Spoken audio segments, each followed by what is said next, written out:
क्या आपने कभी सोचा है कि हिमाचल प्रदेश में बोली जाने वाली भाषा की कोई लिपि क्यों नहीं है? जैसे हिंदी की लिपि देवनागरी है, अंग्रेजी की लिपि रोमन है और पंजाबी की गुरुमुखी, उसी तरह तमिल, तेलुगु, बांग्ला आदि सभी भाषाओं की अपनी अपनी लिपियां हैं।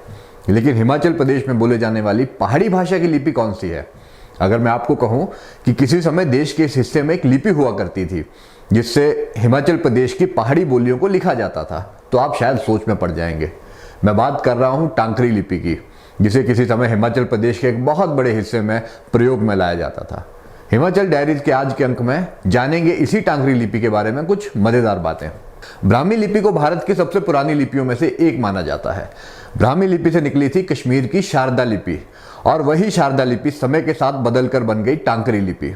एक समय था कि हिमाचल प्रदेश की चंबयाली, कुल्लवी और सिरमौरी जैसी बोलियों को इसी टांकरी लिपि में लिखा जाता था। खासकर 14वीं सदी से 19वीं सदी तक का रियासतों का काल टांकरी लिपि का सवर्ण काल था। इस क्षेत्र के राजा महाराजाओं का लेखा जोखा, उनके रेवेन्यू रिकॉर्ड्स, उनके टिप्पणे, तंत्र मंत्र और चिकित्सा विज्ञान के ग्रंथ टांकरी लिपि में ही लिखे गए हैं। हिमाचल के ज्यादातर स्थानों में, मंदिरों में, पुराने बर्तनों में आज भी टांकरी लिपि देखने को मिल सकती है।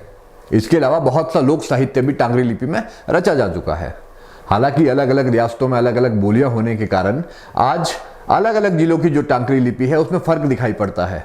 यही कारण है कि आज कुल्लवी, कांगड़ी, सिरमौरी, जौनसारी, गद्दी और डोगरी जैसे टांकरी के अलग अलग स्वरूप देखने को मिलते हैं। जहां मंडी की टांकरी अपने मूल लिपि के सबसे नजदीक है, वहीं सिरमौर की टांकरी इन सबसे अलग मानी जाती है। बहुत कम लोगों को पता होगा कि सिरमौर की पाबूची लिपि भी इसी टांकरी भाषा से निकलकर बनी है।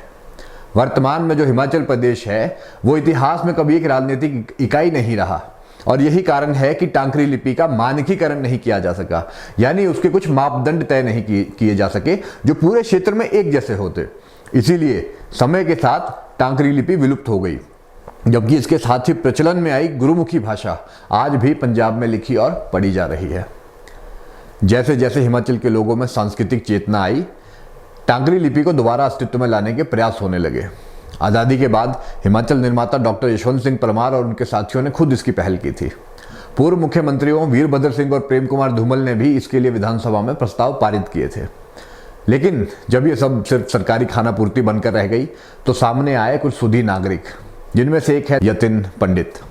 यतिन पंडित का साल 2019 में टांकरी लिपि से परिचय हुआ। उन्होंने एक वर्कशॉप में भाग लिया था जहां टांकरी लिपि सिखा रहे थे कांगड़ा के साहित्यकार हरिकृष्ण मुरारी। उसके बाद यतिन ने शुरू किया टांकरी लिपि को सिखाने का अभियान। उन्होंने फेसबुक पर लोगों को टांकरी सीखने के लिए आमंत्रित किया।